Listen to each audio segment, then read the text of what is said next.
ಪ್ರಜಾತಿಯ ಮಕ್ಕಳನ್ನು 3 ಜನ ಸ್ವೀಕಾರ ಮಾಡಿದ್ರು. ಯಾರೆಲ್ಲ ಹೇಳ್ತಾರೆ? ಅದಿತಿ, ದಿತಿ, ಧನು, ಆಮೇಲೆ ಸುರಸ, ಸುರತಿ, ವಿನತ, ತಾಮ್ರ, ಕ್ರೋಧವಶ, ಇರ, ಕದ್ರು, ಮುನಿ, ಕಲ ಎನ್ನುವಂತಹ ಇಷ್ಟು ಜನ. ಅಲ್ಲಿ ಕದ್ರ, ಕಲ, ವಿನುತ ಅಂತೆಲ್ಲ ಹೆಸರೆಲ್ಲ ವ್ಯತ್ಯಾಸ ಆಗಿ, ಅಂದರೆ ಭಾಗವತಾದಿ ಗ್ರಂಥಗಳಲ್ಲಿ ವ್ಯತ್ಯಾಸ ರೀತಿಯಲ್ಲಿ ಬರುವುದನ್ನು ನಾವು ಕಾಣ್ತೇವೆ. ಪೂರ್ವ ಮನ್ವಂತರೇ ಶ್ರೇಷ್ಠ ದ್ವಾದಶಾಸಾಂ ಸುರೋತ್ತಮ ದಕ್ಷಿಣಾನಮತೇನ್ಯೂನ್ಯಂ ಊಚುಹು ವೈವಸ್ವತಿ. ಹಿಂದಿನ ಮನ್ವಂತರದಲ್ಲಿ ಉತ್ಕೃಷ್ಟರಾದಂತಹ 12 ಮಂದಿ ದೇವಶ್ರೇಷ್ಠರಿದ್ದರು. ಅವರಿಗೆ ತುಷಿತರು ಅಂತ ಹೇಳಿದರು. ನಾವು ವೇದ ಪಾರಾಯಣ ಎಲ್ಲ ಮಾಡೋಕ್ಕಿಂತ ಹೆಸರೆಲ್ಲ ಕೇಳ್ತೇವೆ, ಎಂಥದ್ದು ಗೊತ್ತಿಲ್ಲ. ಸಾಧ್ಯರು, ತುಷಿತರು, ಋಭುಗಳು ಅಂತ ಹೇಳಿದರು. ಅದೆಲ್ಲ ಏನು ಅಂತ ಗೊತ್ತಾಗುವುದಕ್ಕೆ ಹರಿವಂಶದ ಈ ಇತಿಹಾಸವನ್ನು ನೋಡಿದರೆ ಗೊತ್ತಾಗುತ್ತೆ. ಅವರು ಚಾಕ್ಷುಷ ಮತ್ತು ವೈವಸ್ವತ ಮನ್ವಂತರದ ಸಂಧಿಭಾಗದಲ್ಲಿ ಇದ್ದವರು. ಅವರು ಪರಸ್ಪರ ಹೀಗೆ ಮಾತಾಡಿಕೊಳ್ತಾ ಇದ್ದಾರಂತೆ. ಇವರೆಲ್ಲ ಸೇರಿಕೊಂಡು ಏನು ಉಪಸ್ಥಿತೇಂದ್ರ ಸರ್ಗೇ ವೈ ಚಾಕ್ಷುಷಸ್ಯಾಂತರೇ ಮನೋಹ ಹಿತಾರ್ಥಂ ಸರ್ವಲೋಕಾನಾಂ ಸಮಾಗಮ್ಯ ಪರಸ್ಪರಂ ಆಗಚ್ಚ ತದ್ಗೃತಂ ದೇವ ಅದಿತಿಂ ಸಂಪ್ರವಿಶ್ಯ ವೈ ಮನ್ವಂತರೇ ಪ್ರಸೂಯಾಮ ತನ್ನ ಶ್ರೇಯೋಣ ಭವಿಷ್ಯತಿ. ಮನ್ವಂತರದ ಅಧಿಪತಿಯಾಗುವಂಥ ನಿರ್ಣಯ ಆಗುವಂಥ ಪ್ರಸಂಗ. ಆ ಪ್ರಸಂಗದಲ್ಲಿ ಚಾಕ್ಷುಷ ಮನ್ವಂತರದ ಕೊನೆಯ ಕಾಲಘಟ್ಟ. ಹಾಗಾಗಿ ಅವರು ಹೇಳ್ತಾರೆ, ಬನ್ನಿ ಬನ್ನಿ ಇದೆಲ್ಲ ಬನ್ನಿ, ಇವೆಲ್ಲ ಒಟ್ಟಾಗುವ. ಯಾರು ತುಷಿತರೆಲ್ಲ ಇದ್ದಾರಲ್ಲ ಅವರನ್ನೆಲ್ಲ ಕರೆದು ಅವೆಲ್ಲ ಒಟ್ಟಾಗಿ ಏನು ಮಾಡುವ? ಹಿತಾರ್ಥಂ ಸರ್ವಲೋಕಾನ, ಲೋಕದ ಹಿತಕ್ಕೋಸ್ಕರ ಅದಿತಿಂ ಸಂಪ್ರವಿಶ್ಯತಿ, ಅದಿತಿಯ ಗರ್ಭವನ್ನು ಪ್ರವೇಶ ಮಾಡುವ. ದೇವತೆಗಳು ಎಲ್ಲಿ ಯಾವಾಗ ಬೇಕಾದರೂ ಅವತಾರ ಮಾಡುವುದು. ನಮಗೆಲ್ಲ ಗರ್ಭಾವಾಸ ದುಃಖ ಇದೆ, ಅವರಿಗೆ ಆ ದುಃಖ ಇಲ್ಲ.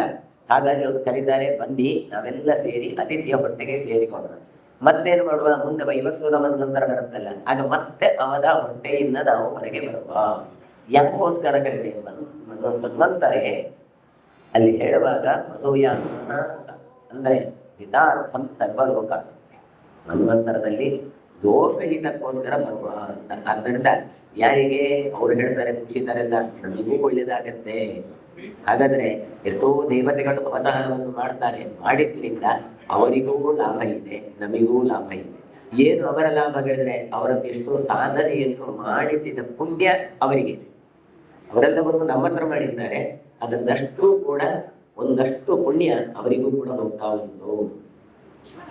ಏಕಮುಕ್ತೇ ಸರ್ವೇ ಚಾಕ್ಷುಷಸ್ಯಾಂತರೇ ಮನೋಹ ಮಾರೀಚಾತ್ ಕಶ್ಯಪಾಜ್ಜಾತಾಃ ತೇ ನಿತ್ಯ ದಕ್ಷಕನ್ಯಕ. ಹೀಗೆ ದೇವತೆಗಳು ಪರಸ್ಪರ ಮಾತಾಡಿಕೊಂಡು ಚಾಕ್ಷುಷ ಮನ್ವಂತರದ ಕೊನೆಯಲ್ಲಿ ಮರೀಚಿಯ ಮಕ್ಕಳಾದ ಕಶ್ಯಪರಿಂದ, ಅದಕ್ಕೆ ಮಾರೀಚ ಕಶ್ಯಪ ಋಷಿ ಅಂತ ಹೇಳಿ, ಮರೀಚಿಯ ಮಗ ಕಶ್ಯಪ, ಅವನ ಕಶ್ಯಪನ ಪತ್ನಿಯಾದಂತಹ ಅದಿತಿಯ ಮೂಲಕ ಜನ್ಮವನ್ನು ಪಡೆದಿದ್ದಾರೆ.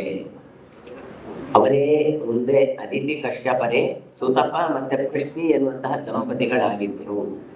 ಮುಂದೆ ಅವರೇ ವಸುದೇವ ದೇವಕಿಯಾಗಿ ಬಂದವರು. ಹಾಗಾಗಿ ಅವರು ಒಂದು ಅಂತ ಕೃಷ್ಣನನ್ನು ಪಡೆಯಬೇಕು ಹೇಳಿದ್ರೆ ಎಷ್ಟು ಪುಣ್ಯವನ್ನು ಮಾಡಿದ್ದಾರೆ ಅಂತ ಆಲೋಚನೆ ಮಾಡಿ. ಮಾಡಿದ್ದು ಮಾತ್ರ ಅಲ್ಲ, ಒಂದಿಷ್ಟು ಕಷ್ಟಗಳನ್ನು ಅನುಭವಿಸಿದ್ದು ಕೇಳ್ತೇವೆ.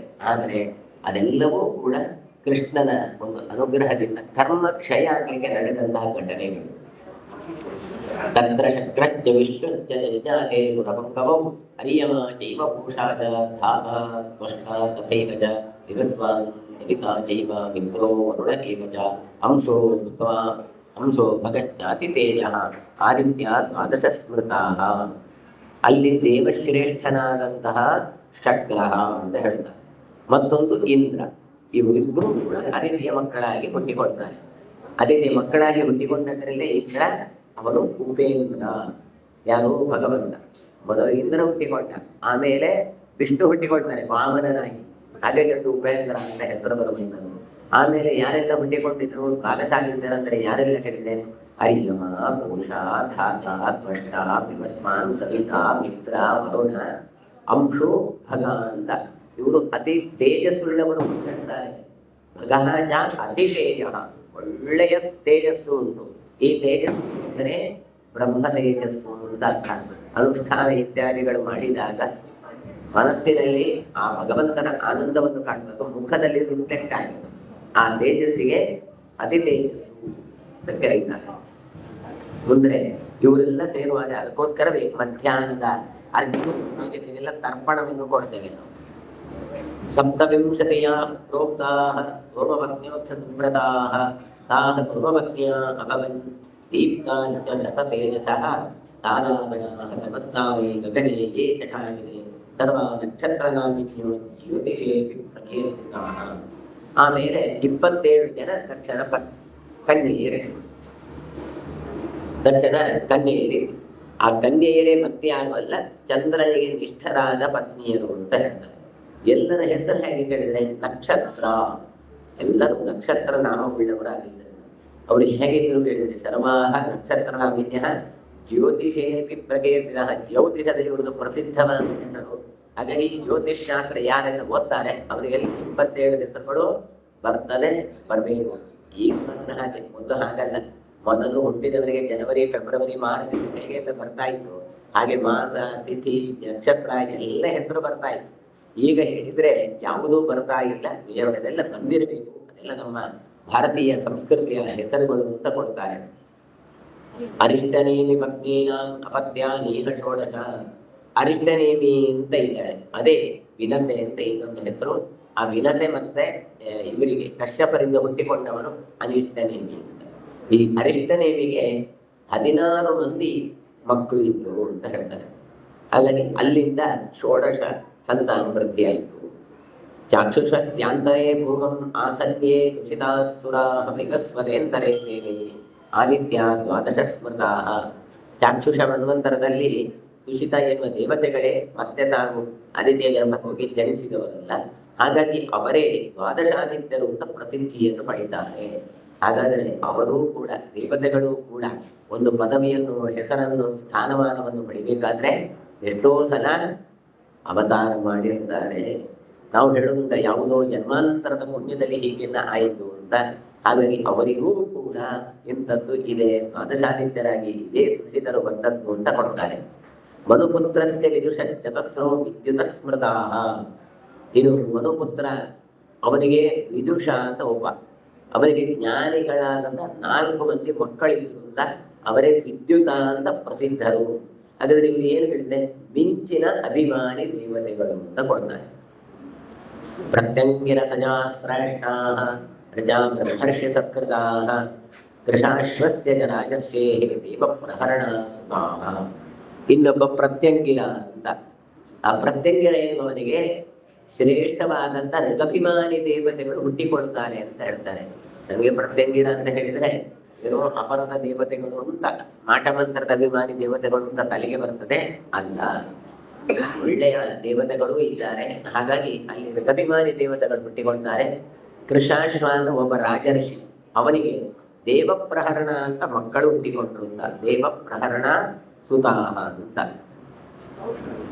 ಏತೇ ಯುಗ ಸಹಸ್ರಾಂತೆ ಜಾಯಂತೆ ಪುನರೇವಹಿ ಸರ್ವೇ ದೇವಗಣಾಸ್ತಾತ ತ್ರಯಸ್ತ್ರಿಂಶತ್ತು ಕಾಮಜಾಃ ತೇಷಾಂ ಅಭಿಜ ರಾಜೇಂದ್ರ ನಿರೋಧೋತ್ಪತ್ತಿರುಚ್ಯತೆ. ಇವರು 1000 ಯುಗಗಳ ಅಂತ್ಯದಲ್ಲಿ, ಅಂದರೆ ಬ್ರಹ್ಮನ ಕೊನೆಯ ದಿನಗಳಲ್ಲಿ ಮತ್ತೆ ಭೂಮಿಯಲ್ಲಿ ಹುಟ್ಟುತ್ತಾರೆ ಅಂತ ಕೊಡ್ತಾರೆ.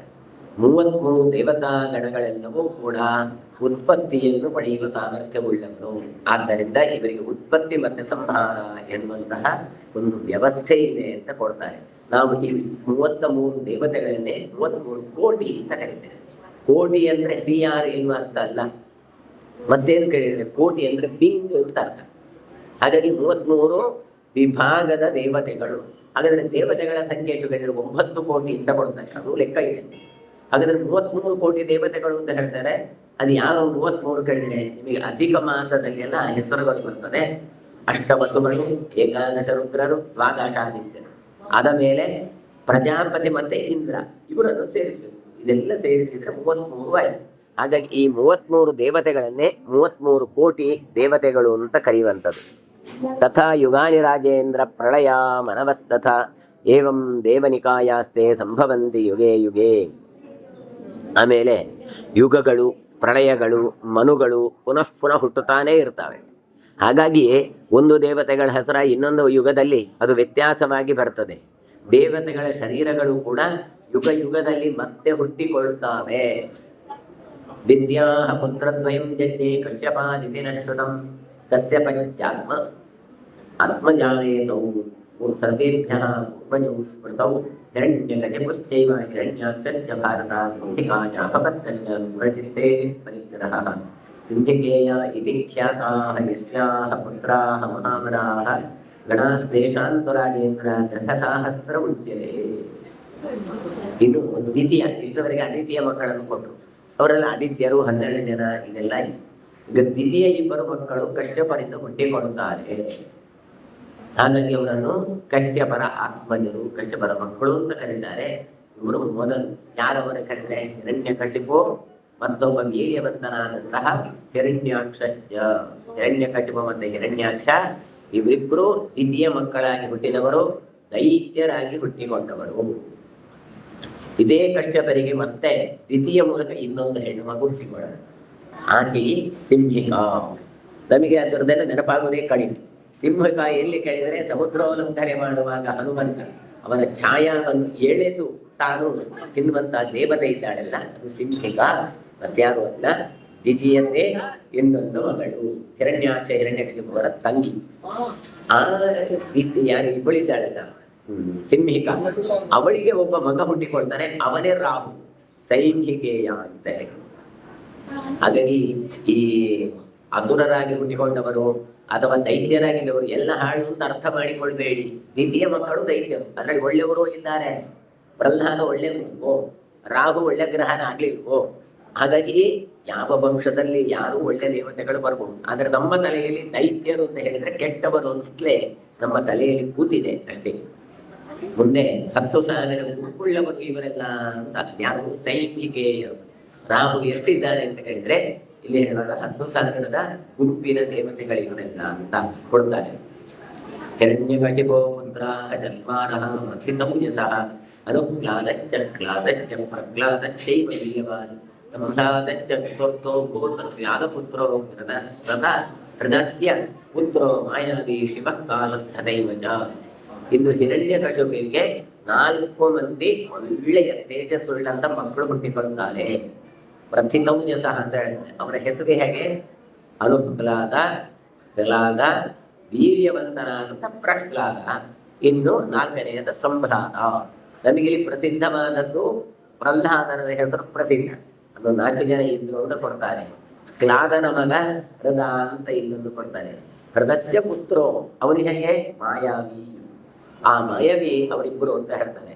ಯಾರೆಲ್ಲ ಕೇಳಿದ್ರೆ ಶಿವ ಮತ್ತೆ ಕಾಲ. ನಾವೀಗ ಹೇಳ್ತಾರೆ ಟೈಮ್ ಅಂತ ಹೇಳ್ತಾರೆ. ಅದೆಲ್ಲ ಇಲ್ಲೇ ಹುಟ್ಟಿಕೊಂಡು ಸಂಹ್ಲಾದ ಪುತ್ರ ಆಯುಷ್ಮಾನ್ ಶಿಭಿ ಪಾಷ್ಕಳ ಏವ ಚ ವಿರೋಚನಸ್ತು ಪ್ರಹ್ಲಾದಿಭಿ ಬಲಿರ್ಜನ್ಯೇ ವಿರೋಚನ. ಇನ್ನು ಸಂಹ್ಲಾದನ ಮಗ ಅವನು ಆಯುಷ್ಮಾನ್ ಅಂತ ಅವನ ಹೆಸರು. ಆಯುಷ್ಮಾನ್ ಶಿಬಿ ಪಾಷ್ಕಳ ಅಂತ ಅವನು. ಅಲ್ಲಿಂದ ಪ್ರಹ್ಲಾದನ ಮಗ ವಿರೋಚನ. ಇದು ಸಾಮಾನ್ಯವಾಗಿ ಎಲ್ರಿಗೂ ಗೊತ್ತು. ವಿರೋಚನನ ಮಗ ಬಲಿ. ಬಲೇ ಪುತ್ರ ಶತಂ ತ್ವಾಸಿ ಬಾಳಜ್ಯೇಷ್ಠಂ ನರಾಧಿಪ ಧೃತರಾಷ್ಟ್ರಶ್ಚ ಸೂರ್ಯಶ್ಚ ಚಂದ್ರಮಾಶ್ಚೇಂದ್ರತಾಪನಃ ಕುಂಭನಾಮೋ ದರ್ದಭಾಕ್ಷಃ ಸ್ತುತಿರಿತ್ಯೇವಮಾದಯಃ ಬಾಣಸ್ತೇಷಾಂ ಅತಿಬಲೋ ಜಾತಃ ಪಶುಪತೇ ಪ್ರಿಯಃ. ಇನ್ನು ಬಲಿಯ ಚಕ್ರವರ್ತಿಯಿಂದಾಗಿ ಹುಟ್ಟಿಕೊಂಡವರು ಎಷ್ಟು ಹೇಳಿದ್ರೆ 100 ಮಂದಿ ಮಕ್ಕಳು ಹುಟ್ಟಿಕೊಳ್ತಾರೆ ಅಂತ ಹೇಳ್ತಾರೆ. ಅದರಲ್ಲಿ ಪ್ರಥಮ ಯಾರು ಹೇಳಿದ್ರೆ ಬಾಣಾಸುರ. ಹಾಗಾಗಿ ಉಷಾಪರಿಣಯದಲ್ಲೆಲ್ಲ ನೋಡ್ತೇವೆ ಅಂತ ಬಾಣಾಸುರ ಒಬ್ಬ. ಉಳಿದವರೆಲ್ಲ ಇದ್ದಾರೆ. ಯಾರೆಲ್ಲ ಹೇಳಿದ್ರೆ ಬಲಿಯ ಮಕ್ಕಳಲ್ಲಿ ಪ್ರಧಾನರಲ್ಲಿ ಧೃತರಾಷ್ಟ್ರ. ನಮಗೆ ಧೃತರಾಷ್ಟ್ರ ಹೇಳಿದ್ರೆ ಪಾಂಡವರಲ್ಲಿದ್ದವರು ಮಾತ್ರ ಪ್ರಸಿದ್ಧ. ಆ ಹೆಸರನ್ನು ಇವರು ಕಾಪಿ ಮಾಡಿಕೊಂಡದ್ದು ಅಂತ ಅರ್ಥ. ನಾವು ಇತಿಹಾಸ ನೋಡ್ಲಿಲ್ಲ. ಹಾಗಾದ್ರೆ ಧೃತರಾಷ್ಟ್ರ ಅದು ಒಂದು ಹಾಗೇನೆ ಹೆಸರು ಉಂಟು. ನೀವು ಆಶ್ಲೇಷ ಬಲಿ ಎಲ್ಲ ಮಾಡುವಾಗ ಆ ಹೆಸರು ಬರುತ್ತೆ. ಹಾಗಾಗಿ ಒಂದು ಹೆಸರು ಮತ್ತೆ ಮತ್ತೆ ಬರ್ಬೋದು. ಯಾರು ಮುಖ್ಯಾತಿಯೋ ಅಥವಾ ಯಾರು ಪ್ರಖ್ಯಾತಿಯೋ ಅವರ ಹೆಸರು ಮಾತ್ರ ನಮಗೆ ಗೊತ್ತಿರ್ತದೆ. ಹೀಗೆ ಧೃತರಾಷ್ಟ್ರ, ಸೂರ್ಯ, ಚಂದ್ರ, ಇಂದ್ರತಾಪನ, ಕುಂಭನಾಭ, ಗರ್ಭಭಾಕ್ಷ, ಕುಕ್ಷಿ ಇದೆಲ್ಲ ಮಕ್ಕಳು ಅಂತ ಹೇಳ್ತಾರೆ. ಇದರಲ್ಲಿ ಅತ್ಯಂತ ಬಲಿಷ್ಠ, ಅತ್ಯಂತ ರುದ್ರದೇವನ ಪ್ರೀತಿಗೆ ಪಾತ್ರನಾದ ಏನಂದ್ರೆ ಅವನು ಬಾಣಾಸುರ ಅಂತ ಕೊಡ್ತಾರೆ. ಪುರಾಕಲ್ಪೇ ಹಿ ಬಾಣೇನ ಪ್ರಸಾದೋ ವ್ಯೋಮಪತಿಂ ಪ್ರಭು ಪಾರ್ಶ್ವತೋ ವಿರಹೋ ಸ್ಯಾದಿತ್ಯೇನೋ ಯಾಚಿತೋ ವರಃ. ಇನ್ನು ಕಲ್ಪದಲ್ಲಿಯೇ ಬಾಣ ಏನು ಮಾಡ್ತಾನೆ, ಉಮಾಪತಿಯಾದ ಶಿವನನ್ನು ತಾನು ಸಂತೋಷಗೊಳಿಸಿ ಅವನ ಹತ್ರ ಹೇಳ್ತಾನೆ, ನೀನು ಎಲ್ಲಿ ಹೋಗಬಾರದು, ನನ್ನೊಟ್ಟಿಗೆ ಇರಬೇಕು ಅಂತ ರುದ್ರದೇವರನ್ನು ಒಲಿಸಿಕೊಂಡ. ಅವನ್ ಎಷ್ಟು ಹೇಳ್ತಾನೆ ಕೇಳಿದ್ರೆ, ಎಂದಿಗೂ ಕೂಡ ಪಾರ್ಶ್ವತೋ ವಿರಹೋ ಮಾಸ್ಯ, ನನ್ನೊಟ್ಟಿಗೆ ಇರಬೇಕು, ನಿನಿಗೂ ನನಗೂ ವಿರಹ ಎನ್ನುವಂಥದ್ದು ಬರಬಾರ್ದು. ಹಾಗಾದರೆ ರುದ್ರಗಣದ ಒಟ್ಟಿಗೆ ಇರುವವನು ಯಾರು ಕೇಳಿದ್ರೆ ಬಾಣ. ಹಾಗಾಗಿ ಆ ಗಣ ಆಗಬೇಕಾದ್ರೂ ಕೂಡ ಅವರೊಂದಿಷ್ಟು ಸಾಧನೆಗಳಿರ್ತವೆ. ಹಾಗಾಗಿ ಇವ ಹೇಳ್ತಾನೆ, ರುದ್ರದೇವರನ್ನು ಸಂತೋಷಗೊಳಿಸಿ ಅವನ ಜೊತೆಗೆ ಇರುವ ಈತ. ಹಿರಣ್ಯಾಚ ಸುಧಾ ಪಂಚ ವಿದ್ವಾಂಸೋತಿ ಮಹಾಬಲಾಃ ಜರ್ಜರಃ ಶುನೈಶ್ಚೈವ ಭೂತ ಸಂತಾಪನಸ್ತಥಾ ಮಹಾನಾಭಜ್ಯ ವಿಕ್ರಾಂತಃ ಕಾಲನೇಮಿಸ್ತತೈವ ಚ. ಇನ್ನು ಹಿರಣ್ಯಾಕ್ಷ ಇದ್ದಲ್ಲ, ಅವನಿಗೆ ಮಹಾಬಲಿಷ್ಠರಾದವ ಕೆಲವೆಲ್ಲ ಮಕ್ಕಳಿದ್ರು ಅಂತ ಹೇಳ್ತಾರೆ. ಅದು ಯಾರು ಹೇಳಿದ್ರೆ ಜರ್ಜರ, ಶಕುನಿ, ಭೂತ ಸಂತಾಪನ, ಮಹಾನಾಭ, ವಿಕ್ರಾಂತ, ಕಾಲನೇಮಿ. ಹಾಗಾಗಿ ಇಷ್ಟೆಲ್ಲ ಮಕ್ಕಳು ಅವನಿಗೆ ಹುಟ್ಟಿಕೊಂಡರು. ಅಭವನ್ ಧನುಪುತ್ರಾಚ ಚಕ್ರತುಲ್ಯ ಪರಾಕ್ರಮ ಮನಸ್ವಿನೋ ಮಹಾವೀರ್ಯ ಪ್ರಾಧಾನ್ಯೇನ ನಿಬೋಧತಾನ್. ಇನ್ನು ಧನು ಇದ್ದಾಳಲ್ಲ, ಅವಳ ಮಕ್ಕಳು ಇಷ್ಟು ಜನ ಇದ್ದಾರೆ. ಅವರು ಹೇಗೆ ಹೇಳಿದ್ರೆ ಇಂದ್ರನಿಗೆ ಸಮಾನವಾದಂತಹ ಪರಾಕ್ರಮವನ್ನು ಪಡೆದರು. ದ್ವಿತೀಯ ಮಕ್ಕಳು ದೈತ್ಯರು, ಧನುವಿನ ಮಕ್ಕಳು ದಾನವರು. ನಮಗೆ ದಾನವರು, ರಾಕ್ಷಸರು, ದೈತ್ಯರು ಹೇಳಿದ್ರೆ ಒಂದೇ ಅಂತ ನಮ್ಮ ಚಂದನೆ. ಆದ್ರೆ ಅವರ ತಾಯಿ ಬೇರೆ ಬೇರೆ ಆಗಿರ್ತದೆ. ಇಲ್ಲಿ ಇಂದ್ರನಿಗೆ ಸಮಾನವಾದಂತಹ ಪರಾಕ್ರಮವನ್ನು ಪಡೆದವರು ಧನುವಿನ ಮಕ್ಕಳು, ಇಚ್ಛಾರೂಪಿಗಳು ಅಂತ ಕೊಡ್ತಾರೆ ಅವರಿಗೆ. ಆಮೇಲೆ ಮಹಾವೀರ್ಯರು ಪ್ರಧಾನವಾಗಿ ಅದನ್ನು ವಿವರಿಸ್ತೇನೆ ಅಂತ ಹೇಳಿ ದಾನವರನ್ನು ಈಗ ವಿವರಿಸ್ತಾ ಇದ್ದಾರೆ. ಎಷ್ಟು ಹೇಳ್ತಾರೆ ಕೇಳಿದ್ರೆ 61 ಮಹಾದೈತ್ಯರನ್ನು ಹೇಳ್ತಾರೆ. ವಿಮೂರ್ಧ ಶಕುನಿಶ್ಚೈವ ತಥಾ ಶಂಕುಶಿಲಾ ವಿಭೋ ಶಂಕುಕರ್ಣೋ ವಿವಾದಶ್ಚ ಗವೇಷ್ಠಿ ದುಂದುಭಿಸ್ತತ ಅಯೋಮುಖಃ ಶಂಬರಶ್ಚ ಕಪಿಲೋ ವಾಮನಸ್ತತ ಮರೀಚಿಃ ಅರ್ಘವಾಂಶ್ಚೈವ ಇಳಾ ಗರ್ಭಶಿರಾ ತಥಾ ವಿಕ್ಷೋಭಣಶ್ಚ ಕೇತುಶ್ಚ ವೀರ್ಯಶತಃ ಪ್ರದೌ ಇಂದ್ರಜಿತೌ ಸರ್ವಚಿಚ್ಚೈವ ಜಲನಾಭಸ್ತತೈವ ಚ ಮಹಾನಾಭಶ್ಚ ವಿಕ್ರಾಂತಃ ಕಾಲನಾಭಸ್ತತೈವ ಚ ಏಕಭಕ್ತರೋ ಮಹಾಭಾವ ತಾರಕಶ್ಚ ಮಹಾಬಲಃ ಸೂಕ್ಷ್ಮಶ್ಚೈವ ಪಿಷಂಡಶ್ಚ ಕರ್ಣನಾಭೋ ಮಹಾಗಿರಿಃ ಅಸಿಲೋಮ ಸುಕೇಶ ಚ ಶಠಶ್ಚ ಬಲತೋಮರಃ ತಥಾ ಗಗನಮೂರ್ಧಾ ಚ ಕುಂಭನಾಭೋ ಮಹಾಸುರಃ ಪ್ರಮದೋ ಮಯಶ್ಚ ಕುಪಥೋ ಹಯಗ್ರೀವಶ್ಚ ವೀರ್ಯವಾನ್ ವಿಸೃಪಃ ಸವಿರೂಪಾಕ್ಷ ಕುಪಥೋತಮಃ ಬಲಃ ವೈಶ್ವಾನರಶ್ಚ ಉಲೋಮ ಚ ವಿದ್ರಾವಣ ಮಹಾಶರೌ ಹಿರಣ್ಯಕಶಿಪುಶ್ಚೈವ ಶತಮಾಯುಶ್ಚ ಶಂಬರಃ ಸ್ವರ್ಭಾನು ವೃಷಪರ್ವಾ ಚ ವಿಪ್ರತಿಷ್ಠಿಶ್ಚ ವೀರ್ಯವಾನ್ ಸರ್ವ ಏತೆ ಧನೋಃ ಪುತ್ರಾಃ ಕಾಶ್ಯಪಾದೇವ ಜಂಜಿರೆ ವಿಪ್ರತಿಷ್ಠಿ ಪ್ರಧಾನಸ್ತು ಮಹಾಮಾಂದೇ ಮಹಾಬಲಾಃ ಅಂತ ಹೇಳಿ ಇದೆಲ್ಲ ಅಸುರರಿದ್ದಾರೆ. ಅದರಲ್ಲಿಗೆಲ್ಲ ವೃಷಪರ್ವ ಇತ್ಯಾದಿಗಳು ಕೆಲವೆಲ್ಲ ಪ್ರಸಿದ್ಧರು, ಕೆಲವರೆಲ್ಲ ಅಪ್ರಸಿದ್ಧರು ಅಂತ ಅವರು ತಾವು ಹೇಳ್ತಾ ಇದ್ದಾರೆ. ಒಟ್ಟಿಗೆ ಅದರಲ್ಲಿ ವಿಪ್ರಚಿತ್ತ ಎನ್ನುವವನೇ ಮುಂದೆ ಜರಾಸಂಧನಾಗಿ ಹುಟ್ಟಿಕೊಂಡವ. ಅದು ಹೆಸರು ಹೇಳುವಾಗಲೇ ಗೊತ್ತಾಗ್ತದೆ. ಅಯೋಮುಖ, ಅಯೋಮುಖ ಅಂದ್ರೆ ಕಬ್ಬಿಣದ ಮುಖ, ನೋಡಿದ್ರೆ ಬಹಳ ಶಾರ್ಪ್ ಆಗಿರ್ತದೆ ಅಂದಲ್ಲೆಲ್ಲ. ಇನ್ನು ಮಘವಾನ್, ಇಳ, ಗರ್ಭಶಿರ ಎಲ್ಲವೂ ಕೂಡ ಬೇರೆ ಬೇರೆ ಹೆಸರನ್ನು ಕೊಟ್ಟಿದ್ದಾರೆ. ಏತೇಷಾಂತು ಯಲಪತ್ಯನ್ನ ತನ್ನ ಶಕ್ಯಂ ನರಾದಿಮ ಪ್ರಖ್ಯಾತ ಮಹೀಪಾಲ ಪುತ್ರಮೂತ್ರಾಜ್ಞನಂತಕಂ ಸ್ವರ್ಭಾನೋ ಪ್ರಭಾಕರ್ಣ್ಯ ರೋಮನಾಥ ಸತೀಸುತ ಉಪದಾನವಿ ಅಯಶಿರಾಹ ಶರ್ಮಿಷ್ಠ ಪಾರ್ಶ್ವಪರ್ವಣಿ. ಈ ಮಕ್ಕಳ ಪರಂಪರೆ ಏನುಂಟು ಇದು ಬಹಳ ಉಂಟು ಅಂತ ಹೇಳ್ತಾ ಇದ್ದಾರೆ. ಆದ್ದರಿಂದ ಇದನ್ನು ಹೇಳಲಿಕ್ಕೆ, ಪಟ್ಟಿ ಮಾಡಲಿಕ್ಕೆ ನನ್ನಿಂದು ಸಾಧ್ಯ ಇಲ್ಲ. ಪುತ್ರ ಪೌತ್ರರ ಸಂಖ್ಯೆ ಅದು ಬಹಳಾಗಿ ಉಂಟು. ಅದರಲ್ಲಿ ಪ್ರಸಿದ್ಧ ಯಾರು ಕೇಳಿದರೆ ಸರ್ಭಾನುವಿನ ಮಗಳು ಸುಪ್ರಭಾ ಅಂತ. ಪುಲೋಮನಿಗೆ ಶಚಿ, ಉಪಧಾನವಿ, ಹಯಶಿರ ಅಂತ ಮಕ್ಕಳು ಹುಟ್ಟಿಕೊಳ್ತಾರೆ. ವೃಷಪರ್ವನ ಮಗಳೇ ಶರ್ಮಿಷ್ಠೆ. ನಾವು ಶರ್ಮಿಷ್ಠೆ ದೇವಯಾನಿಯ ಚರಿತ್ರೆ ಎಲ್ಲ ಬರ್ತದೆ, ಅದೆಲ್ಲವೂ ಕೂಡ ವೃಷಪರ್ವದಿಂದ ದಾನವ. ಹಾಗಾಗಿ ಶುಕ್ರಾಚಾರ್ಯರು ಅಲ್ಲಿ ಗುರುಗಳಾಗಿರುವಂಥದ್ದಿಲ್ಲ. ಪುಲೋಮ ಕಾಲಕಾ ಚೈವ ವೈಶ್ವಾನರ ಸುತೆ ಮುಖೆ ಬಕ್ವಭಕ್ತೆ ಮಹತ್ಸತ್ಯೆ ಮರೀಚೇ ಸ್ವಪರಿಗ್ರಹ ತಯೋಃ ಪುತ್ರ ಸಹಸ್ರಾಣಿ ಷಡ್ಯರ್ದಾನವ ಸಪ್ತಮಾಃ ಚತುರ್ದಶ ಶತಾನ್ಯಾನ್ಯಾನ್ ಹಿರಣ್ಯ ಪುರವಾಸಿನ. ಇನ್ನು ವೈಶ್ವಾನರ ಅಂತಿದ್ದಾನೆಲ್ಲ, ಅವನಿಗೆ 2 ಮಕ್ಕಳು ಹುಟ್ಟಿಕೊಳ್ತಾನೆ. ಪುಲೋಮ, ಕಾಲಕ ಅಂತ ಹೇಳಿ ಉಭೆ 2 ಜನ. ಆಮೇಲೆ ಇವರು ತುಂಬ ಮಕ್ಕಳನ್ನೆಲ್ಲ ಪಡ್ಕೊಂಡವರು. ಪಕ್ವಪತ್ತಿ ತುಂಬ ಮಕ್ಕಳಿದ್ರು ಅಂತ ಕೊಡ್ತಾರೆ. ಅವರು ಹೇಗೆ ಸುಮ್ಮನೆ ಎಲ್ಲ ಮಹಾಸತ್ವವುಳ್ಳವರು ಅಂತ ಕೊಡ್ತಾರೆ. ಮರೀಚಿಯಿಂದ ಬರ್ತದೆ. ಆ ಮರೀಚಿಯನ್ನು ಇವರೆಲ್ಲ ಗಂಡನನ್ನಾಗಿ ಸ್ವೀಕಾರ ಮಾಡಿದವರು ಅಂತ ಕೊಡ್ತಾರೆ. ಅವರಲ್ಲಿ 60,000 ಚತುರ್ದಶ ಶತಾನನ್ಯಾನಿ 60,000 ದಾನ ಶ್ರೇಷ್ಠರು ಮಕ್ಕಳಾಗಿ ಅಲ್ಲಿ ಹುಟ್ಟಿಕೊಳ್ತಾರೆ.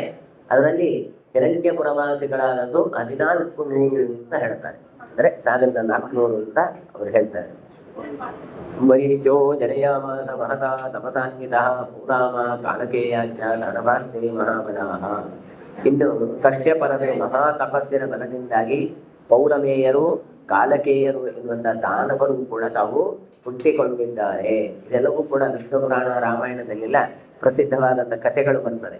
ಈ ಕಾಲಕೇಯರು ಯಾರು? ಅವಧ್ಯಾಹ ದೇವತಾನಾಂಚ ಹಿರಣ್ಯ ಪುರವಾಸಿನಃ ಪಿತಾಮಹ ಪ್ರಸಾದೇನ ಏಹತಾಹ ಸದ್ಯಸಾಚಿನ. ಕಾಲಕೇಯರಿದ್ದಾರಲ್ಲ, ಮುಂದೆ ಅರ್ಜುನನ ಪಾಶುಪತಾಸ್ತ್ರದಿಂದ ಸಾಯಿತಾರೆ. ಹಾಗಾಗಿ ನಾವೇನಲ್ಲಿ ನೋಡ್ತೇವೆ ಚಕ್ರ ವ್ಯೂಹದ ಕಥೆಗಳೆಲ್ಲ. ಆಗ ಅರ್ಜುನ ಇರಲಿಲ್ಲ, ಇವ ಇಲ್ಲಿ ಹೋಗಿದ್ದ. ಯಾಕೆ ಹೋಗಿದ್ದ ಅಂದರೆ ಅವರಿಗೆ ಹೇಳ್ತಾರೆ ಹಿರಣ್ಯಪುರವಾಸಿನ, ಹಿರಣ್ಯಪುರದಲ್ಲಿ ವಾಸ ಆಗಿದ್ರು. ಇವರು ಪೌರವರು, ಇವರು ಅವಧ್ಯರಾಗಿದ್ದರು. ಯಾರಿಂದ ಅವಧ್ಯ? ಚತುರ್ಮುಖನಿಂದ ಅಂತ ವರವನ್ನು ತಾವು ಪಡೆದವರು. ಹಾಗಾಗಿ ಚಕ್ರವ್ಯೂಹದಲ್ಲಿ ನಿಂತುಕೊಳ್ಳುವಾಗ ಪಾಂಡವರಿಗೆ ಈ ಅರ್ಜುನ ಸಹಾಯ ಇಲ್ಲ ಅಂತ ಇತ್ತು. ಮಾಡಿದ್ಯಾರು? ಕೃಷ್ಣನೇ. ಹುಟ್ಟಿಸಿದ ಭಗವಂತ ಅವರವರ ಸಾಧನೆ ಮಾಡಿ ಅವರನ್ನು ಇಲ್ಲ ಅಂತ ಮಾಡುದು ಅವನೇ ಅಂತ ಕೊಡ್ತಾ ಇದ್ದಾನೆ. ಪ್ರಭಾಯಾಹ ನಹುಷಃ ಪುತ್ರಃ ಸಂಜಯಶ್ಚ ಶಚೀಸುತಃ ಪುರುಂ ಜಜ್ಞೇಥ ಶರ್ಮಿಷ್ಠ ದುಷ್ಯಂತಮುಪಧಾನವಿ. ಇನ್ನು ಪ್ರಭಾ ಎನ್ನುವವಳಿಗೆ ನಹುಷ ತಾನು ಮಗನಾಗಿ ಹುಟ್ಟಿಕೊಳ್ತಾನೆ. ಶಚಿಯ ಮಗನಾಗಿ ಸಂಜಯ ಹುಟ್ಟಿಕೊಳ್ತಾನೆ. ಶರ್ಮಿಷ್ಠೆ ತಾನು ಪೂರ್ವವನ್ನು ಮಗನನ್ನಾಗಿ ಪಡಿತಾಳೆ. ಉಪಧಾನವಿ ದುಷ್ಯಂತನನ್ನು ಪಡಿತಾಳೆ. ತಥೋ ಅಪರೇ ಮಹಾವೀರ್ಯಾಃ ದಾನವಾಃ ತ್ವರಿದಾನವಾಃ ಸಿಂಹಿಕಾಯಾಂ ಅಥೋತ್ಪನ್ನ ವಿಪ್ರಚಿತ್ತೆ ಸುತಾಸ್ಥತ. ಬಳಿಕ ಸಿಂಹಿಕೆಯಲ್ಲಿ ವಿಪ್ರಚಿತ್ತಿಯಿಂದ ಅತ್ಯಂತ ಭಯಂಕರಾದಂತಹ ಎಷ್ಟೋ ದಾನವ ಮಕ್ಕಳು ತಾವು ಹುಟ್ಟಿಕೊಂಡ್ರು ಅಂತ ಕೊಡ್ತಾರೆ. ದೈತ್ಯ ದಾನವ ಸಂಯೋಗ ಜ್ಞಾತ ತೀವ್ರ ಪರಾಕ್ರಮ ಸಂಹಿಕೆಯ ಇತಿ ಪ್ರೋಕ್ತ ತ್ರಯೋದಶ ಮಹಾಬಲ. ಹೀಗೆ ದೈತ್ಯ ಮತ್ತೆ ದಾನವನ ಎರಡೂ ಯಾರು ಸಂಯೋಗ ಒಂದು ಗ್ರೂಪ್ ಇದ್ದು ಇವರೆಲ್ಲ ಸೇರಿ 13 ಜನ ಸೈನಿಕೇಯರು ಅಂತ ತಾವು ಪ್ರಸಿದ್ಧರಾಗಿದ್ದಾರೆ. ಅದನ್ನು ಹೇಳ್ತಾರೆ. ಬಲಿಷ್ಠರಾದವರು ಇವರೆಲ್ಲ ಹುಟ್ಟದ್ದು ವ್ಯಂಗ ಶಲ್ಯಶ್ಚ ಬಲಿನೌ ನಭಶ್ಚೈವ ಮಹಾಬಲಃ ವಾತಾಕರು ನಮುಚಿಶ್ಚೈವ ಇಲ್ವಲಃ ಖಸ್ರವಸ್ತಥಾ ದುರ್ಜಯೋ ನರಕಶ್ಚೈವ ಕಾಲನಾಭಸ್ತಥೈವ ಚ ರಾಹುರ್ಜ್ಯೇಷ್ಠಶ್ಚ ತೇಷಾಂವೈ ಚಂದ್ರಸೂರ್ಯ ಪ್ರಮರ್ದನಃ ಶೂರಃ ಕೋನರಣಿಶ್ಚೈವ ವಜ್ರನಾಭಶ್ಚ ವೀರ್ಯವಾನ್ ಮೂಕಶ್ಚೈವ ತುಹುಂಡಶ್ಚ ಕ್ಲಾದಪುತ್ರೌ ಬಭೂವತುಃ ಮಾರೀಚಃ ಸುಂದಪುತ್ರಶ್ಚ ತಾಟಕಾಯಾಂ ಯಜಾಯತ ಸರಮಾಣಸ್ತಥಾ ಚೈವ ರಸಕಲ್ಪಶ್ಚ ವೀರ್ಯವಾನ್ ಏತೇ ವೈ ದಾನವಾಃ ಶ್ರೇಷ್ಠಾಃ ಧನುವಂಶ ವಿವರ್ಧನಾಃ ಯೇಷಾಂ ಪುತ್ರಾಶ್ಚ ಪೌತ್ರಾಶ್ಚ ಶತಶೋಥ ಸಹಸ್ರಶಃ. ಹಾಗಾಗಿ ಯಾರೆಲ್ಲ ಇಲ್ಲಿ ಹುಟ್ಟಿಕೊಂಡ್ರು ಅಂತ ಹೇಳ್ತಾ ಹೋಗಿ ಬಲಿಷ್ಠರಾದವರು ವ್ಯಂಗ ಶಲ್ಯ ಮಹಾಬಲ ನಾಭ ವಾತಾಪಿ ನಮುಚಿ ಕೆಲವರದ್ದೆಲ್ಲ ಚರಿತ್ರೆ ಗೊತ್ತು ನಮಗೆ. ನಮುಚಿ ವಾತಾಪಿ ಇಲ್ವಲ ಖಸ್ರಮ ಹೀಗೆ ಕೆಲವರ ಹೆಸರು. ನರಕಾಂತೆ ಒಬ್ಬನದ್ದು ಹೆಸರು. ಹಾಗೆಯೇ ಚಂದ್ರ ಸೂರ್ಯರಿಗೆ ಪ್ರಮರ್ದನನಾದವ ಯಾರು? ರಾಹು. ಎಲ್ಲ ಹುಟ್ಟಿಕೊಂಡದ್ದು ಅಂತ ಹೇಳ್ತಾರೆ.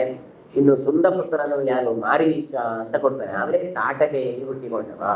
ನಾವು ರಾಮಾಯಣದ ಕಥೆಯನ್ನು ನೆನಪಿಸಿಕೊಳ್ಳಬೇಕು.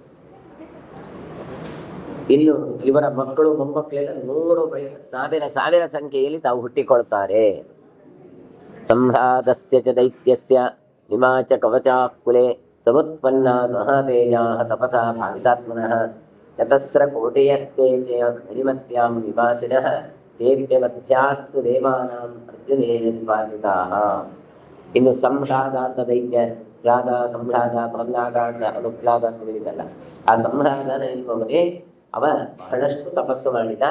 ಅವನು ಮಾಡಿದ ತಪಸ್ಸಿನಿಂದಾಗಿ ನಿವಾತ ಕವಚರು ಅಂತ ದೈತ್ಯರು ಹುಟ್ಟಿಕೊಂಡ್ರು ಅಂತ ಹೇಳ್ತಾರೆ.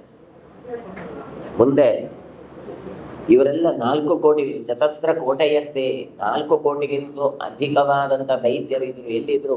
ಮಣಿಮತಿ ಎನ್ನುವಂಥ ನಗರದಲ್ಲಿ ಇವರು ವಾಸವಾಗಿದ್ರು. ಹಾಗಾಗಿ ಸ್ವರ್ಗಕ್ಕೆ ನಡೆದ ಅರ್ಜುನ ಏಕಾಂಗಿಯಾಗಿ ಅವರನ್ನಷ್ಟು ಸಂಹರಿಸಿದ.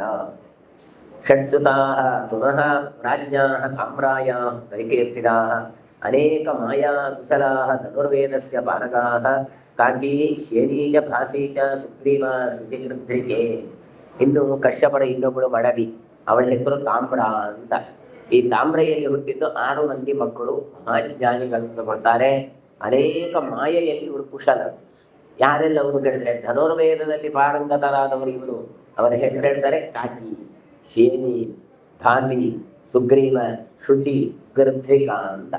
ಈ ಇದರಿಂದ ಬರುವಂತಹ ವಂಶ ವಿಸ್ತಾರವನ್ನು ಹೇಳ್ತಾರೆ. ಕಾಕಿ ಪರಿಜನಯ ಪಾಪಾನ್ ಉಲೂಕಿ ಪ್ರತ್ಯಲೂಕಿಕಾನ್ ಅಂತ. ಕಾಕಿ ಎಂಬುವಳಿಂದ ಪಾಪ ಎನ್ನುವಂತಹ ಒಂದು ಸಂತಾನ ವೃತ್ತಿಯಾಗತ್ತೆ. ಉಲೂಕಿಯಿಂದ ಪ್ರತ್ಯಲೂಕಿ ಎನ್ನುವಂಥ ಮಕ್ಕಳನ್ನು ಪಡಿತಾಳೆ. ಶೇನಿ ಶೇನಾಂಸ್ತತಾ ಭಾಸಿ ಭಾಸಾನ್ ಗಂಧರಂ ಜಗದ್ರಸಿ. ಶೇನಿ ಎಂಬವಳಿಂದ ಹದ್ದುಗಳು ಹುಟ್ಟಿಕೊಳ್ತಾವೆ. ಭಾಸಿ ಎಂಬವಳಿಂದ ಭಾಸಗಳು ಹುಟ್ಟಿಕೊಳ್ತವೆ. ಭಾಸ ಅಂದರೆ ಕೋಳಿಗಳು ಹುಟ್ಟಿಕೊಳ್ಳುತ್ತವೆ. ಶುಚಿ ಔದಕಾನ್ ಪಕ್ಷಿಗಣಾನ್ ಸುಗ್ರವೀತ ಪರಂದವ ಸುಗ್ರೀವಿ ಜನಯಾಮಾಸ ಅಶ್ವಾನುಷ್ಟ್ರಾಂ ಜಗರ್ಗಭಾನ್ ತಾಮ್ರಪ್ಯಜನಯತ್ ಪುತ್ರಾನ್ ತಾಮ್ರವಂಶಾ ಪ್ರಕೀರ್ತಿತಾಃ. ಇನ್ನು ಗೃಧ್ರಿ ಎಂಬುವಳಿಂದ ರಣಹದ್ದುಗಳು ಹುಟ್ಟಿಕೊಂಡಿದ್ದು ಪಕ್ಷಿಗಣಗಳನ್ನೆಲ್ಲ ಸೃಷ್ಟಿ ಮಾಡ್ತಾರೆ. ಸುಗ್ರೀವಿ ಎನ್ನುವವಳು. ಸುಗ್ರೀವಿ ಎಂಬುವಳೆ ಕುದುರೆಗಳನ್ನು, ಒಂಟೆಗಳನ್ನು, ಕತ್ತೆಗಳನ್ನೆಲ್ಲ ಅವಳು ಹಿಡಿತಾಳೆ. ತಾಮ್ರ ಎನ್ನುವವಳೆ ತಾಮ್ರವಂಶ ಅಂತ ಮಕ್ಕಳನ್ನು ತಾನು ಪಡೆದಿದ್ದಾಳೆ. ಹಾಗಾದ್ರೆ ಕೇವಲ ಮನುಷ್ಯರನ್ನು ಮಾತ್ರ ಅಲ್ಲ, ದೇವತೆಗಳನ್ನು ಮಾತ್ರ ಅಲ್ಲ, ಪ್ರಾಣಿ ಪಕ್ಷಿಗಳು ಕೂಡ ಹೊರಟದ್ದೆಲ್ಲಿಂದ ಕೇಳಿದ್ರೆ ನಮ್ಮ ಕಶ್ಯಪರಿಂದಾಗಿ ಹುಟ್ಟಿದ್ದು. ವಿನತಾಯಾಸ್ತು ಪುತ್ರೌ ದ್ವೌ ವಿಖ್ಯಾತೌ ಗರುಡಾರುಣೌ. ಸುಪರ್ಣ ಪತಗ ಶ್ರೇಷ್ಠ ವಿಖ್ಯಾತ ಸ್ವೇರಕರ್ಮಣ. ಇದು ವಿನತ ಅಂತ ಇದ್ದಾಳೆ. ಅವಳಿಂದ 2 ಪ್ರಸಿದ್ಧವಾದ ಮಕ್ಕಳು ಹುಟ್ಟಿಕೊಂಡಿದ್ದು. ಯಾರೆಲ್ಲ? ಗರುಡ ಮತ್ತೆ ಅರುಣ. ಸುರಸಾಯ ಸಹಸ್ರಂತೋ ದರ್ಪಾಣ ಅಮಿತೌಜಸಾಂ ಅನೇಕ ಶಿರಸಾಂತಾತ ಖೇಕರಾಣ ಮಹಾತ್ಮನ. ಇನ್ನು ಸುರಸೆ ಅಂತ ಹೋಗಿದ್ದಾಳೆ. ಅವಳಿಂದ ಹುಟ್ಟಿಕೊಂಡದ್ದು 1000 ಸರ್ಪಗಳು ಹುಟ್ಟಿಕೊಂಡಿದ್ದು. ನಾಗಗಳು ಬೇರೆ, ಸರ್ಪಗಳು ಬೇರೆ. ಹಾಗಾಗಿ ನಾಗಗಳೆಲ್ಲ ಕದ್ರುವಿಂದ ಹುಟ್ಟಿಕೊಳ್ಳುವಂಥದ್ದೇ. ಇಲ್ಲಿ ಅಮಿತವಾದ ವೇಗವುಳ್ಳಂಥ 1000 ಸರ್ಪಗಳು ಇರ್ತಾರೆ. ಸರ್ಪಗಳು ಅಂದ್ರೆ ಏನು? ಅವುಗಳು ಹೀಗೆ ತೆವಳಿಕೊಂಡು ಹೋಗುವುದು. ನಾಗಗಳು ಅಂದ್ರೆ ಹೆಡೆ ಎತ್ತಿ ಮಾಡುವಂಥದ್ದು. ಈಗ ಅದರಲ್ಲಿ ಸ್ವಲ್ಪ ವ್ಯತ್ಯಾಸಗಳು ಇರ್ತಾರೆ. ಅನೇಕ ಶಿರಸಾಂತಾರ ಕೇಕರಾಣ ಮಹಾತ್ಮನ. ಈ ಸರ್ಪಗಳು ಹೇಳಿದ್ರೆ ಆಕಾಶದಲ್ಲೇ ನಾವು ಹಾರಾಡಿಕೊಂಡು ಹೋಗುವಂಥದ್ದು. ಮತ್ತೆ ಅನೇಕ ಶಿರಸ್ಸುಗಳಿದೆ. ತಲೆ 2, 3, 5, 10, 100 ಹೀಗೆ ಬಹಳವಾದ ತಲೆ ಉಳ್ಳಂಥವುಗಳು. ರಾತ್ರಿಯೇ ಯಾಸ್ತು ಬಲಿನಃ ಸಮಯಸ್ಥಳವು ಸಹ ಸುಪರ್ಣವಶಕಾನಾಗಾಹ ಜಗ್ಗಿರೇನೇ ಕಮಸ್ತದ. ಇನ್ನು ಕದ್ರು ಇದ್ದಾಳೆಲ್ಲ, ಅವಳು ಕಶ್ಯಪನಿಂದಾಗಿ ಅಂತ ತೇಜಸ್ಸು ಇಲ್ಲಂತಹ ಶಕ್ತಿ ಸಂಪನ್ನರಾದಂತಹ ಸರ್ವ ಸಮರ್ಥರಾದ ಅನೇಕ ತಲೆಗಳುಳ್ಳಂತಹ 1000 ಸಂಖ್ಯೆಯ ನಾಗಗಳನ್ನು ಮಕ್ಕಳನ್ನಾಗಿ ಪಡೆದರು. ಆದರೆ ಏನು ಹೇಳ್ತಾರೆ? ಸುಪರ್ಣ ವಶಕ, ಆದರೆ ಗರುಡನ ವಶದಿಂದಾಗಿ ಇರುವವರು. ಹಾಗಾಗಿ ಗರುಡ ಅಮೃತವನ್ನು ತರುವಂತಹ ಪ್ರಕರಣಗಳನ್ನೆಲ್ಲ ನೋಡ್ತೇನೆ. ಹಾಗಾಗಿ ಸರ್ಪಗಳು ಬೇರೆ, ನಾಗಗಳು ಬೇರೆ. ತೇಷಾಂ ಪ್ರಧಾನ ಸತತಂ ಶೇಷ ವಾಸುಕಿಸ್ತಕ್ಷಕಾರಿದ ಮನಶ್ಚ ಇತರರಾನುಭೌ. ಆಮೇಲೆ ಹೇಳ್ತಾರೆ ಇವರಿಗೆ ಯಾರೆಲ್ಲ ಇದ್ದಾರೆ ನಾಗಗಳು ಅಂತ ಹೇಳಿದ್ರೆ ಅಷ್ಟಕುಲ ನಾಗಗಳು ಅಂತ ಪ್ರಸಿದ್ಧ. ಅವುಗಳಲ್ಲಿ ಮುಖ್ಯವಾದದ್ದು ಶೇಷ, ವಾಸುಕಿ, ತಕ್ಷಕ, ಇರಾವತ, ಮಹಾಪದ್ಮ, ಕಂಬನ, ಅಶ್ವತರ ಅಂತ ಇವರು ಪ್ರಸಿದ್ಧರು. ಏನ ಮಂತ್ರಜ್ಞ ಖಂಡಜ್ಞ ಕರ್ಕೋಣ ಸಂಜೀವು ಮಹಾವೀರ ಮಹಾಕರ್ಣೋ ಧೃತರಾಷ್ಟ್ರ ಬಲಾಹಕವು. ಇನ್ನು ಇವರೆಲ್ಲ ಹುಟ್ಟಿಕೊಂಡಿದ್ದಾರೆ. ಏನಾಪತ್ರ, ಶಂಖ, ಕಾರ್ಕೋಟಕ, ಧನಂಜಯ, ಮಹಾನೀಲ, ಮಹಾಕರ್ಣ, ಧೃತರಾಷ್ಟ್ರ ಬಲಾಹಕ ಎನ್ನುವಂಥದ್ದು. ಹಾಗಾದ್ರೆ ಧೃತರಾಷ್ಟ್ರ ಅಂತ ನಾಗಗಳಲ್ಲಿಯೂ ಕುಹರ ಪುಷ್ಪದಂಪ್ರಜ ಧರ್ಮುಖ ಸುಮುಖಸ್ತದ ಶಂಕಚ್ಚ ಶಂಖಪಾಲಚ್ಚ ಕಪಿಲೋ ವಾಮನಸ್ತದ.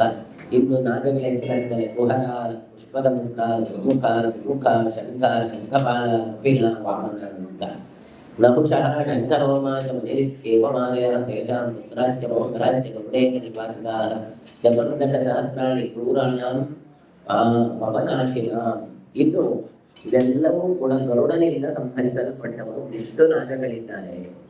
ನಹುಷ, ಶಂಕರೋಮ, ಮಡಿಯ ಮೊದಲಾದಂತಹ ಹಾವುಗಳು ಇವೆಲ್ಲ ಸರ್ಪನ ಮಕ್ಕಳು ಅಂತ ಕೊಡ್ತಾರೆ. 14,000 ಕ್ರೂರ ಗಾಳಿಯನ್ನೇ ತೆಗೆದುಕೊಂಡು ಬದುಕುವಂತ ಸರ್ಪಗಳಿದ್ದಾರೆ. ಅವುಗಳೆಲ್ಲ ಗರುಡನಿಂದ ಹತರಾಗಿದ್ದಾರೆ. ಗಣಂ ಕ್ರೋಧವಶಂ ವಿದ್ಧಿ ತತ್ರ ಸರ್ವೇಶ ಸಂಶ್ರಯಃ. ಇವರ ಗಣಕ್ಕೆ ಒಂದು ಹೆಸರು ಏನು? ಕ್ರೋಧವಶರು ಅಂತ. ಎಲ್ಲರೂ ಕೋರೆ ಹಲ್ಲದ ಅಂದ್ರೆ ಏನು? ಸಿಟ್ಟಿಗೆ ಒಳಗಾದವರು, ಯಾವಾಗಲೂ ಬುಸ್ಸು ಕೊಡ್ತಾರೆ ಇರುವವರು, ಇಂಥವರು ಅಂತ ಕೊಡ್ತಾರೆ. ಸ್ಥಳಜಾಃ ಪಕ್ಷಯೋಶ್ಚಾಶ್ಚ ಧರಾಯಾಃ ಪ್ರಸ್ರವಸ್ಪದಾಃ ಗಾಸ್ತುವೈ ಯದಯಾಮಾಸ ಪ್ರಭೃತಿಸ್ತದಾ. ಇನ್ನು ಭೂಮಿಯಲ್ಲಿ ಓಡಾಡುವ ಪಕ್ಷಿಗಳು, ನೀರಿನಲ್ಲಿ ಅರುವ ಕಮಲಗಳು, ಧರೆಯಲ್ಲಿ ಹುಟ್ಟಿಕೊಳ್ಳುವವುಗಳಿಂದ ಪ್ರಸಿದ್ಧವಂತಾನೆ. ಧರಾಯಾಃ ಪ್ರಥಮಸ್ಮೃತಾಃ. ಇನ್ನು ಕಶ್ಯಪನ ಮಗಳಾದ ಭೂದೇವಿಯೇ ಅವಳು ಸುರಭಿ ಎನ್ನುವಂತಹ ಹಸುಗಳನ್ನು ಎಮ್ಮೆಗಳನ್ನೆಲ್ಲ ತಾನು ಹುಟ್ಟಿಸಿದವಳು. ಗಿರಾ ಪಂಚಲತಾಮಲ್ಲಿ ಜನಜಾತಿ ಕಶ್ಯಪನ ಬಗ್ಗೆ ಇನ್ನೊಬ್ಬರು ಇರಾ ಅಂತ. ಅವಳಿಂದಾಗಿ ವೃಕ್ಷಗಳು, ಲತೆಗಳು, ಪೊದೆಗಳು, ಹುಲ್ಲಿನ ಜಾತಿಗಳು, ಎಲ್ಲ ವಿಧವಾದಂಥ ಸಸ್ಯಗಳು ಹೊರಗೆ ಬಂತು. ಕಲೆ ಎಂಬವಳು ಯಕ್ಷನನ್ನು ತಾನು ಪಡೀತಾಳೆ, ರಾಕ್ಷಸರನ್ನು ಹೇಳಿದ್ದಾಳೆ. ಮುನಿ ಎಂಬುವವನಿಂದಾಗಿ ಅಪ್ಸರ ಶಾಸ್ತ್ರಿ ಎಂದು ಹೀಗೆ ಪಡಿತಾಳೆ. ಅರಿಷ್ಟ ಮಹಾಸತ್ವಾನ್ ಸಹ ಏಕೆ ಕಾಶ್ಯಪನಾಯ ಕೀರ್ತಿನ ಅರಿಷ್ಟ ಎಂಬುವವಳ ಓಜಸ್ಸಿನಿಂದಾಗಿ ಮಹಾ ಸತ್ವ ಸಂಪನ್ನರಾದ ಗಂಧರ್ವರು ತಾನು ಬಂದಿದ್ದಾರೆ ಅಂತ ಕೊಡ್ತಾರೆ. ಹಾಗಾಗಿ ಅರಿಷ್ಟ ಎನ್ನುವವರು ಕಶ್ಯಪನಿಂದ ಹುಟ್ಟಿಕೊಂಡವರು ಗಂಧರ್ವರು. ಇವರೆಲ್ಲರೂ ಕೂಡ ಕಶ್ಯಪನ ಕುಲದವರು. ಇವರೆಲ್ಲರೂ ಕೂಡ ಮರ ಗಿಡಗಳು ಕಶ್ಯಪನ ಕುಲದವರು ಅಂತ ಕರೆಯಲ್ಪಟ್ಟವರು. ಹಾಗಾಗಿ ನಾಗನಿಗೆ ಪವಮಾನ ಖುಷಿಯಾಗಿ ಹೇಳಿದ್ರೆ ಪವಮಾನ ಮಂತ್ರಗಳನ್ನು ಕಂಡುಹಿಡಿದವರು ಯಾರು ಹೇಳಿದ್ರೆ ಕಶ್ಯಪ. ಹಾಗಾಗಿ ಆ ವಂಶದವರಿಗೆ ನಾಗನ ಪೂಜೆ ಇಷ್ಟ ಆಗಬೇಕು ಕೇಳಿದ್ರೆ ಇಂತಹ ಆ ಕಶ್ಯಪರು ಕಂಡುಹಿಡಿದ ಪವಮಾನ ಸೂತ್ರಗಳನ್ನು ಕೇಳಿದ್ರೆ ಅವರಿಗೆ ಬಹಳ ಆನಂದ ಆಗ್ತದೆ ಅಂತ ಅರ್ಥ. ಯೇಷಾಂ ಪುತ್ರಾಶ್ಚ ಪೌತ್ರಾಶ್ಚ ಶತಶೋತ್ಸ ಸಹಸ್ರಶಃ ಯೇಷ ಮನ್ವಂತರೇ ತಾನ ಸ್ವರ್ಗಃ ಸ್ವಾನೋರ್ಚಿಷ ಸ್ಮೃತಃ. ಹೀಗೆ ಕಶ್ಯಪ ಕುಲದ ಮಕ್ಕಳು, ಮೊಮ್ಮಕ್ಕಳು, ಮರಿಮಕ್ಕಳು ಹೀಗೆ 100 ಸಹಸ್ರ ಸಂಖ್ಯೆಯಲ್ಲಿಯೂ ಕೂಡ ಮೀರಿದ್ದಾರೆ. ಇವರೆಲ್ಲರೂ ಕೂಡ ಮುಂದೆ ಬರುವ ಸ್ವಾನೋರ್ಚಿಷ ಮಂತರಕ್ಕೆ ಸಂಬಂಧಪಟ್ಟವರು ಅಂತ ತಾವು ಇಲ್ಲಿ ಹೇಳ್ತಾರೆ.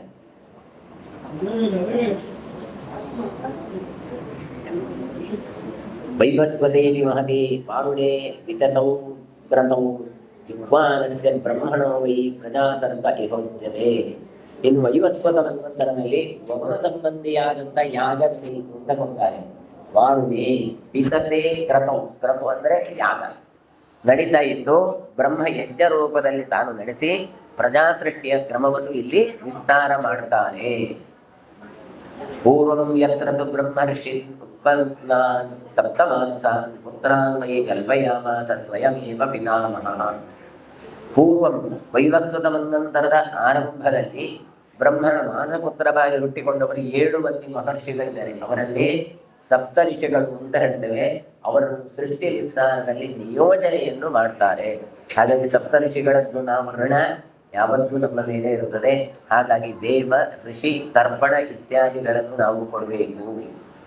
ತಥೋ ವಿರೋಧೋ ದೇವಾನಾಂ ದಾನವಾನಾಂಚ ಭಾರತ ದಿತರ್ವಿನಷ್ಟ ಪುತ್ರ ವೈ ತೋಷಯಾಮಾಸ ಕಾಶ್ಯಪಂ. ಇದಾದ ಬಳಿಕ ದೇವದಾನರಲ್ಲಿ ಮತ್ತೆ ದಿದಿಯ ತನ್ನ ಮಕ್ಕಳನ್ನೆಲ್ಲ ಕಳ್ಕೊಳ್ತಾಳೆ. ದೇವದಾನವರ ಯುದ್ಧ ಆಗುತ್ತೆ, ದಿದಿ ತನ್ನ ಮಕ್ಕಳನ್ನು ಕಳ್ಕೊಂಡ್ರೆ. ಹಾಗಾಗಿ ಮತ್ತೊಮ್ಮೆ ಕಶ್ಯಪನ ಹೋಗಿ ಅವರನ್ನು ಸಂತೋಷಪಡಿಸುವ ತೋಷಯಾಮಾಸ. ತೋಷ ಅಂದ್ರೆ ಅರ್ಥ ಆಗ್ಲಿಲ್ಲ, ಸಮ್ಮದ ಉಪಸರ್ಗ ಹಾಕಿದ್ರೆ ಸಂತೋಷ ಅಂತ ಗೊತ್ತಾಗ. ಅಂದ್ರೆ ಏನು, ಗಂಡನ ಹತ್ರ ಹೋಗಿ ನೈಸ್ ಮಾಡಿದ್ದು ಅಂತ ಹೇಳ್ತಾರೆ. ಯಾಕೆ, ಈಗ ಇದ್ದ ಮಕ್ಕಳೆಲ್ಲ ಹೋಗಿ ಬೇರೆ ಮಕ್ಕಳು ಬೇಕು ಎನ್ನುವಂತಹ ದೃಷ್ಟಿಯಿಂದ ತಾಂ ಕಾಶ್ಯಪ ಪ್ರಸನ್ನಾತ್ಮ ಸಮ್ಯಕ್ ಆರಾಧಿತಸ್ತಯ ವರೇಣ ಛಂದಯಾಮಾಸ ಸಾಚಮಮ್ರೇ ವರಂ ತದಾ. ದಿತಿಯಿಂದ ಚೆನ್ನಾಗಿ ಪೂಜಿಸಲ್ಪಟ್ಟದ್ದು, ಅಂದ್ರೆ ದಿತಿ ಚೆನ್ನಾಗಿ ಸೇವೆ ಮಾಡ್ತಾಳೆ. ಇದರಿಂದ ಕಶ್ಯಪ ತುಂಬಾ ಪ್ರಸನ್ನರಾಗ್ತಾರೆ. ಹಾಗಾಗಿ ಇವಳನ್ನು ಕರೆದು ಅನುಗ್ರಹ ಮಾಡ್ತಾರೆ. ಅವಳು ಏನು ಮಾಡ್ತಾಳೆ ಹೇಳಿದ್ರೆ, ಅಲ್ಲ ಇವಳ ಮೇಲೆ ಅಷ್ಟು ಖುಷಿ ಉಂಟು ಹೇಳಿದ್ರೆ ಒಂದು ವರವನ್ನು ಕೇಳ್ತೇನೆ ಅಂತ ವರವನ್ನು ಹೇಳ್ತಾಳೆ.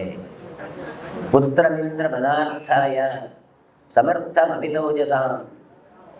ಮಮಿತೌಜಸಂ ತಜತಸ್ಮೈ ವರಂ ಪ್ರಾರ್ಥಿತ ಸುಮಹತ್ತಪಾಃ ದತ್ವಾ ಚ ವರಮಗ್ನಿಯ ವರಮಗ್ಯಗ್ರೋ ಮಾರೀಚಸ್ತಮಭಾಷತ ಭವಿಷ್ಯೇತಿ ಸುತಸ್ತೇಯಂ ಯದ್ಯೇನಂ ಧಾರಯಿಷ್ಯತಿ ಇಂದ್ರಪುತ್ರೋ ನಿಹಂತಾತೆ ಕಥಂ ಚ ಶರದಶತಂ ಯದಿ ಧಾರಯಸೇ ಶೌಚಂ ತತ್ಪರ ವ್ರತಮಾಸ್ಥಿತ. ಇವಳು ಏನು ಹೇಳಿದ್ದು ಕೇಳಿದ್ರೆ, ನನಗೆ ಒಂದು ಒಳ್ಳೆ ಸಂಗಾತಿ ಇದ್ದವರೆಲ್ಲ ಯುದ್ಧ ಮಾಡಿ ಗಲಾಟೆ ಮಾಡಿ ಎಲ್ಲ ಸತ್ತು ಹೋದರು. ಹಾಗಾಗಿ ಪುತ್ರಂ ಇಂದ್ರ ಪದಾರ್ಥಾಯ, ಒಳ್ಳೆ ಮಗ ಬೇಕು. ಅದರ ಉದ್ದೇಶ ಏನು ಕೇಳಿದ್ರೆ ಗೊತ್ತಿದ್ದಲ್ಲ, ಇಂದ್ರ ಎಲ್ಲ ಹೋಗಿ ಅಲ್ಲಿ ಗಮ್ಮತ್ತು ಮಾಡ್ತಾ ಇದ್ದಾನೆ ಸ್ವರ್ಗದಲ್ಲಿ. ಏನಿದ್ರು ಕೂಡ ನೀನು ಅವರಿಗೆಲ್ಲ ಗೌರವವನ್ನು ಕೊಡ್ತೀವಿ, ನನ್ನ ಮಕ್ಕಳಿಗೆ ಏನು ಕೊಡ್ತಾ ಇಲ್ಲ. ಹಾಗಾಗಿ ಇಂದ್ರನನ್ನು ನಾಶ ಮಾಡುವ ಸಾಮರ್ಥ್ಯವುಳ್ಳಂತಹ ಒಬ್ಬ ಯೋಗ್ಯನಾದಂತಹ ನನಗೆ ಒಂದು ಮಗುವನ್ನು ನೀನು ಕರುಣಿಸಬೇಕು ಅಂತ ಪ್ರಾರ್ಥನೆಯನ್ನು ಮಾಡ್ತಾಳೆ. ಭವಿಷ್ಯತಿ ಸುತಸ್ತೇಯಂ, ಆಗ್ಲಿಯಪ್ಪ ನಿನಗೆ ಬರುತ್ತೆ, ಒಳ್ಳೆಯ ಮಕ್ಕಳು ಹುಟ್ಟಿಕೊಳ್ತಾರೆ. ಆದರೆ ಏನು ಹೇಳ್ತಾರೆ ಕೇಳಿದರೆ ಕಶ್ಯಪರು ಒಂದು ಕಂಡೀಷನ್ ಹಾಕ್ತಾರೆ. ಏನು ಹೇಳ್ತಾರೆ? ವಿಧಿಬದ್ಧವಾದ ಗರ್ಭವನ್ನು ಧರಿಸಿದ್ದಲ್ಲಿ ನೀನು ಬಯಸಿದಂತೆ ಮಗನು ಹುಟ್ಟಿಕೊಳ್ಳುತ್ತಾನೆ. ಇಂದ್ರಪುತ್ರೋ ನಿಹಂತ ಇದ್ದೇ ಕಥಂಚ ಶರದಶರಂ ಯದಿ ಧಾರಯತೆ ಶೌಚಂ. ನೋಡಿ, ಬಡಿಬೇಕಾ ಅಂತ ಹೇಳ್ತೀವಿ. ಇದು ಹೇಳ್ತಾರೆ, ಶೌಚಂ ತತ್ಪರ ವ್ರತಮಾಸ್ಥಿತ, ಶೌಚಿ ಶುಚಿಯಾಗಿರಬೇಕು. ಹೀಗೆ ಇದ್ರು ಅಂತ ಹೇಳಿದರೆ ಈಗ ಒಳ್ಳೆ ಮಕ್ಕಳು ಕೊಡ್ತಾರೆ. ಒಂದು ವೇಳೆ ಆ ವ್ರತವನ್ನು ಉಲ್ಲಂಘಿಸಿದರೆ, ಮಡಿ ಮಾಡಲಿಲ್ಲ ಅಥವಾ ಗಲೀಜು ಮಾಡಿದ್ರಿ ಅಂತಾದರೆ ನಿನ್ನ ಗರ್ಭವನ್ನು ಇಂದ್ರ ಸಂಹರಿಸ್ತಾನೆ ಅಂತಲೂ ತಾಕೀತನ್ನು ಮಾಡಿ ಕೊಡ್ತಾನೆ. ಹಾಗಾಗಿ 100 ಸಂವತ್ಸರದ ಕಾಲ ಗರ್ಭವನ್ನು ನೀನು ಧಾರಣೆ ಮಾಡಬೇಕು, ಶೌಚ ತತ್ಪರನಾಗಿರಬೇಕು, ನೀನು ವ್ರತವನ್ನು ಚೆನ್ನಾಗಿ ನೀನು ಮಾಡಬೇಕು. ಹಾಗೆ ಮಾಡಿದರೆ ಒಳ್ಳೆಯ ಸಂತಾನ ಹುಟ್ಟುತ್ತೆ. ಇದು ಅವರಿಗೆ ಮಾತ್ರವಲ್ಲ, ನನಗೆಲ್ಲ ಕೊಟ್ಟ ಉಚ್ಚರಿಕೆ. ಒಳ್ಳೆಯ ಸಂತಾನ ಬೇಕು ಅಂತ ಹೇಳಿದರೆ ಶುಚಿರ್ಭೂತರಾಗಿ ಇಂಥದ್ದೆಲ್ಲ ಕಂಡೀಷನ್ನಲ್ಲಿ ಇಟ್ಟುಕೊಳ್ಬೇಕು, ಮಾಡಬೇಕು ಎನ್ನುವಂಥದ್ದನ್ನು ನಮಗೂ ಕೂಡ ಹೇಳಿಕೊಡ್ತಾ ಇದ್ದಾರೆ. ತಥೇತ್ಯಭಿಹಿತೋ ಭತ್ರ ಯಯಾ ದೇವ್ಯಾ ಮಹಾತಪಾಃ ಧಾರಯಾಮಾಸ ಗರ್ಭಂತು ಶುಚಿಸ್ಸ ಸುಧಾಧಿಪ ನಿತ್ಯಂ ತ್ರಿಷವಣಸ್ನಾನ ಚಾಂದ್ರಾಯಣೇ ರಥಾಃ. ಇವರು ಏನು ಹೇಳ್ತಾಳೆ ಗೊತ್ತಾ? ಮಕ್ಕಳಿಗೋಸ್ಕರ ಏನು ಬೇಕಾದರೂ ಮಾಡಿಕೊಂಡು ಅನಿಸಿದ್ದಾಳೆ. ಎಂಥ ಒಳ್ಳೆ ಪದವಿ ಹೋಗ್ತದೆ ಅಂತ ಹೇಳಿದರೆ ನಾನು ಏನು ಮಾಡ್ತೇನೆ, ಹಾಗೇ ಆಗಿ ತಪಸ್ವಿನಿಯಾಗಿ ತಿದ್ದಿ ಕೂತ್ಕೊಳ್ತಾಳೆ. ತನ್ನ ಗರ್ಭವನ್ನು ಧಾರಣೆ ಮಾಡಿದ್ದು. ಆಮೇಲೆ ಎಷ್ಟು ಅಂತ ಹೇಳಿದ್ರೆ ಶುಚಿರ್ಭೂತಳಾಗಿ 100 ವರ್ಷಗಳ ಕಾಲ ನಿತ್ಯ ಇದ್ದಂತೆ. ಹೇಗೆ ಶುಚಿ? ಬೆಳಿಗ್ಗೆ ಮಧ್ಯಾಹ್ನ ಸಾಯಂಕಾಲ 3 ಹೊತ್ತು ಸ್ನಾನ ಮಾಡಬೇಕು.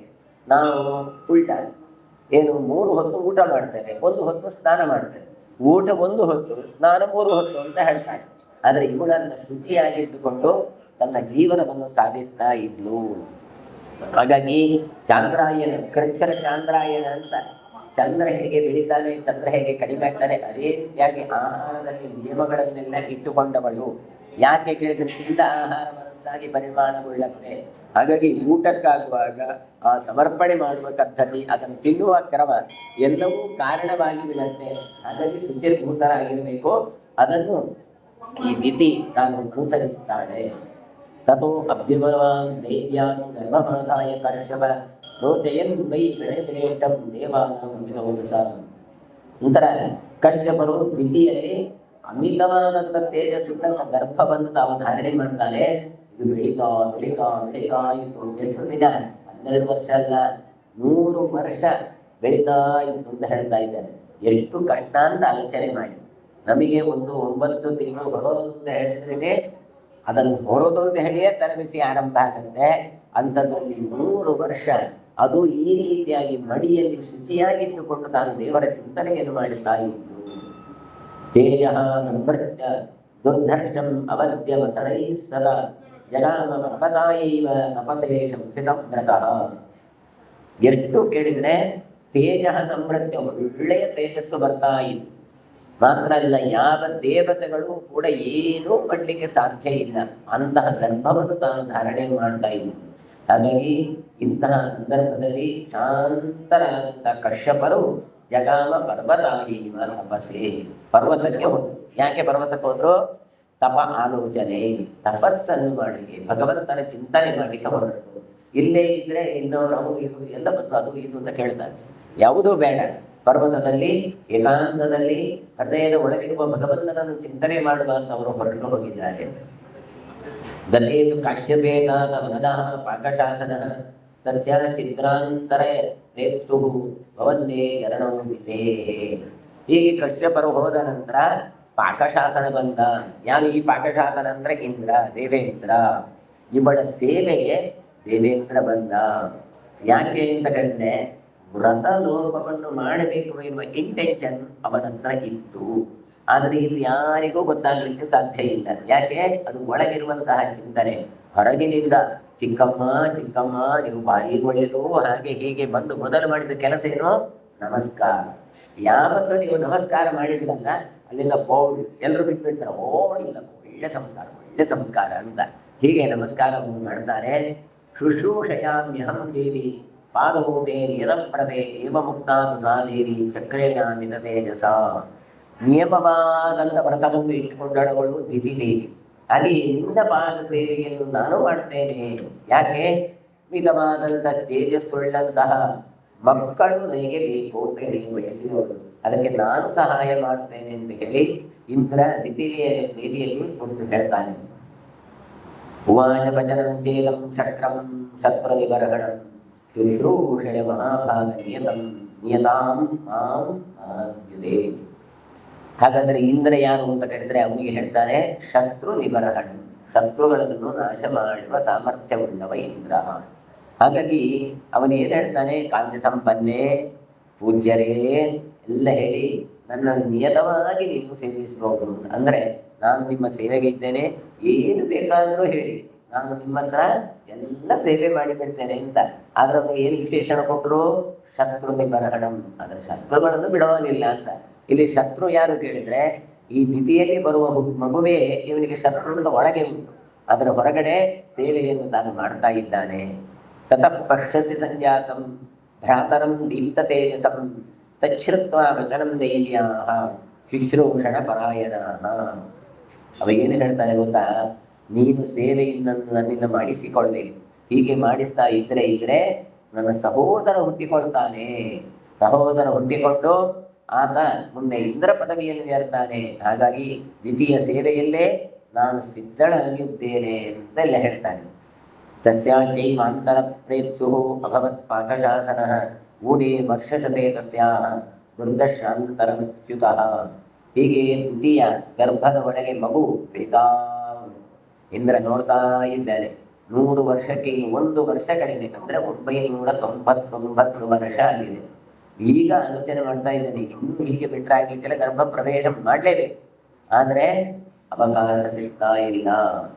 ಹಾಗಾಗಿ ಅಂದರೆ ತುಂಬು ಗರ್ಭಿ ಕೂತಲ್ಲೇ ನಿಂತಲ್ಲೇ ನಿದ್ದೆ ಬರ್ತದೆ. ಹಾಗೆ ನೋಡಿದ್ರೆ ಕಾಲು ತೊಳಿಲಿಲ್ಲ. ಹಾಗೆಯೇ ತಾನು ನಿದ್ರೆಯ ಮಂಚವನ್ನು ಏರಿದ್ದಾಳೆ, ನಿದ್ರಾ ಸ್ಥಿತಿಯನ್ನು ಪಡೆದಿದ್ದಾಳೆ. ಅದನ್ನು ಈ ಸಂದರ್ಭದಲ್ಲಿ ದೇವೇಂದ್ರ ಹೊಟ್ಟೆಯನ್ನು ಪ್ರವೇಶ ಮಾಡ್ತಾನೆ.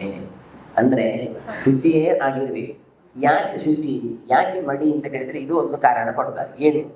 ಯಾವತ್ತೂ ನೀವು ಶುಚಿಯಾಗಿರ್ತೀರೋ ಆಗ ಅಸುರದ ಪ್ರವೇಶ ಎನ್ನುವಂಥದ್ದಾಗುವುದಿಲ್ಲ. ಶುಚಿಯಾಗಿದ್ದಾಗ ನಾವು ಅದನ್ನು ಇಂಗ್ಲೀಷ್ನಲ್ಲಿ ಏನು ಹೇಳ್ತೇವೆ? Immunity power. ಯಾವಾಗ ನಿಮಗೆ ಇಮ್ಯುನಿಟಿ ಪವರ್ ಇರ್ತದೋ ಆಗ ರೋಗಾಣುಗಳು ಆಕ್ರಮಿಸುವುದಿಲ್ಲ. ಹಾಗಾದರೆ ಇಲ್ಲಿ ರೋಗಾಣುಗಳ ರೂಪದಲ್ಲಿ ಯಾರು ಬಂದಿದ್ದಾನೆ? ಇಂದ್ರ ತಾನು ಬಂದಿದ್ದಾನೆ. ಹಾಗಾದರೆ ಇವು ಏನು ಮಾಡ್ತಾಳೆ? ಅಶುಚಿಯಾಗಿದ್ದಾಳೆ. ಹಾಗಾಗಿ ಶುಚಿ ಎನ್ನುವಂಥದ್ದು ಬಹಳ ಮುಖ್ಯ. ಯಾವುದು ಶುಚಿ ಅಂತ ಹೇಳಿದ್ರೆ ಕೈಕಾಲು ತೊಳೆಯುವುದು ಮಾತ್ರ ಅಲ್ಲ, ಭಗವಂತನ ಸ್ಮರಣೆ. ಹೊರಗಡೆ ಮಾಡುವ ಸ್ನಾನ ಅನುಷ್ಠಾನಗಳು ಎಲ್ಲವೂ ಹೊರಗಡೆಯಿಂದ ಶುಚಿಗೊಳಿಸಿದರೆ ಒಳಗಡೆ ಒಂದು ಅಶುಚಿ ಉಂಟಾಗ ಅದನ್ನು ಶುಚಿಗೊಳಿಸೋದು ಹೇಗೆ ಕೇಳಿದ್ರೆ ಪವಿತ್ರಾಣ ಪವಿತ್ರನ್ಯೋ ಮಂಗಲಾನಂಚ ಮಂಗಲಂ. ಪವಿತ್ರಗಮನಾದ ಭಗವಂತನನ್ನು ತಾನು ಹೃದಯದಲ್ಲಿ ಹೊತ್ತುಕೊಂಡ್ರೆ ಅದೆಲ್ಲ ಮಡಿಯಾಗಬಲ್ಲ. ಹಾಗಾದ್ರೆ ಇವಳು ಏನು ಮಾಡಿದ್ದಾಳೆ? ನಿದ್ದೆ ಬಂದಿದೆ, ಭಗವಂತನನ್ನು ಮರೆತಿದ್ದಾಳೆ. ಹಾಗಾಗಿ ಇದೇ ಒಳ್ಳೆಯ ಸಮಯ ಅಂತ ಇಂದ್ರ ತಾನು ಪ್ರವೇಶ ಮಾಡುತ್ತಾನೆ. ಹಾಗೆ ಪ್ರವೇಶ ಮಾಡಲಿಲ್ಲವ ವಜ್ರಪಾಣಿಸ್ತೋ ಗರ್ಭಂ ಸಪ್ತಧಾತು ವಿಷಂ ತಥಾ ಸಂಪಾಟ್ಯಮಾನೋ ಗರ್ಭೋತ ವಜ್ರೇಣ ಪ್ರರರೋಧ. ಏನು ಹೇಳ್ತಾರೆ ಅಂತ ಹೇಳಿದ್ರೆ ವಜ್ರಪಾಣಿಯಾಗಿ ತಾನು ಗರ್ಭವನ್ನು ಪ್ರವೇಶ ಮಾಡಿದ್ದಾನೆ. ಯಾಕೆ ಹೇಳಿದ್ರೆ ಆಯುಧ ಇದ್ರೆ ಅಲ್ಲಿರುವಂತಹ ಮಗುವನ್ನು ನಾಶ ಮಾಡಬಹುದು ಅಂತ ಹೇಳಿಕೊಂಡು ಹೋಗಿ ಏನು ಮಾಡಿದ ಹೇಳಿದ್ರೆ 7 ಸಲ ಅದನ್ನು ತುಂಡರಿಸಿದ್ದಾರೆ. ಅಂದ್ರೆ ಎಷ್ಟು ಸಿಟ್ಟುಂಟು ಅಂತ ಆಲೋಚನೆ ಮಾಡಿ. ನೀವು 1 ಸಲ ತುಂಡು ಮಾಡುವುದಲ್ಲ, 7 ಸಲ ತುಂಡು ಮಾಡಿದ್ದಾರೆ. ಯಾಕೆ ಕೇಳಿದ್ರೆ ಎಲ್ಲಿಯಾದ್ರೂ ಒಂದಾಗಿ ಮತ್ತೆ ಎಲ್ಲಿಯಾದ್ರೂ ಜಾಯಿಂಟ್ ಆದರೆ, ನೀವೆಲ್ಲೇನಾದ್ರೂ ಇದು ಹೊಲಿದು ಅದನ್ನು ಆಪರೇಷನ್ ಮಾಡಿ ಜಾಯಿಂಟ್ ಮಾಡಿದ್ರೆ ಅದಾಗಬಾರದು ಅಂತ 7 ತುಂಡು ಮಾಡಿದ್ದಾರೆ. ಆಗ ಏನಾಯ್ತು? ವಜ್ರೇಣ ಪ್ರರೋಧ. ಅದು ರೋದನೆ ಮಾಡಲಿಕ್ಕೆ ಶುರುವಾಯಿತು, ಅಳಿಲಿಕ್ಕೆ ಶುರುವಾಯಿತು. ಯಾಕೆ? ನಾವಾದ್ರೆ 7 ತುಂಡು ಮಾಡಿದ್ರೆ ಶಬ್ದನೇ ಬರ್ತಾ ಇರಲಿಲ್ಲ. ಹಾಗಾದ್ರೆ ಇಲ್ಲಿ ಬಂದು ಯಾಕೆ ಇದು ಸಾಮಾನ್ಯ ಗರ್ಭ ಅಲ್ಲ, 1000 ವರ್ಷ ಗರ್ಭವನ್ನು ತಾನು ಧಾರಣೆ ಆದದ್ದು. ಹಾಗಾಗಿ ಅಳ್ಳಿಕ್ಕೆ ಆರಂಭವಾಯಿತು.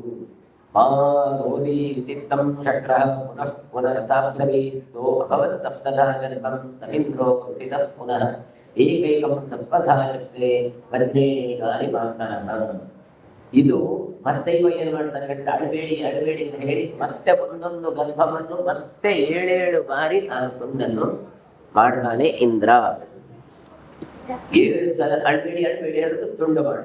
ಒಟ್ಟಿಗೆ ಎಷ್ಟಾಯ್ತು ಕೇಳಿದ್ರೆ 49 ತುಂಡು ಆಗಿ ಹೋಗುತ್ತೆ. ತೇನ ರೋದನ ಶಬ್ದೇನ ನಿಸ್ಸಾ ಪ್ರತ್ಯಂಚದ ಅವಾಚ ಚಕ್ರಮಾತಾಸ ನಿಗ್ರಹಂ.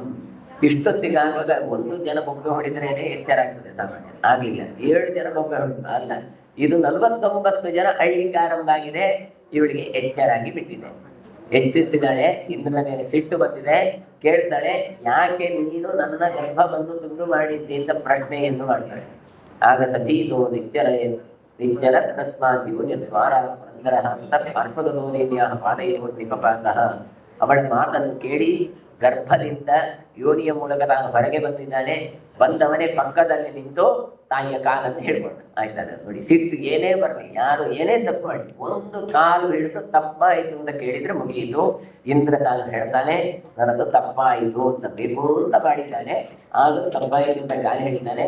ಮುಂದೆ ಆ ಸಿಟ್ಟನ್ನು ಬಿಡ್ತಾನೆ. ಅದೆಲ್ಲ ಚರಿತ್ರೆಯನ್ನು ಮರುದೇವತೆಗಳ ಚರಿತ್ರೆಯನ್ನು ಕೇಳಿದ್ರೆ ಮಂಗಳ ಆಗತ್ತೆ ಅಂತ ಇರುವಂಥದ್ದು. ಅದೆಲ್ಲ ಚರಿತ್ರೆಯನ್ನು ಮತ್ತೆ ನಾಳೆ ಇಲ್ಲ, ನಾಳೆ ಚಿಂತನೆ ಮಾಡುವ. ನಾಳೆ ಮಧ್ವನವಮಿ ಪ್ರಯುಕ್ತ ಮೆರವಣಿಗೆ ಮತ್ತು ರಾಜಾಂಗಣದಲ್ಲಿ ವ್ಯಾಸಪೂಜೆ ಇತ್ಯಾದಿಗಳೆಲ್ಲ ನಡೀಲಿಕ್ಕೆ ಉಂಟು.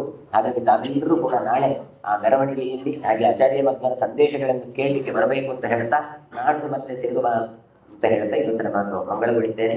ಶ್ರೀಕೃಷ್ಣ ಪ್ರಧಾನ ಷೋಡಶಸ್ತ್ರೀ ಸಹಸ್ರೇಶ ತ್ರಿಭಂಗೇ ಮಥುರಾಕೃತೆ ಸುಖವಾದ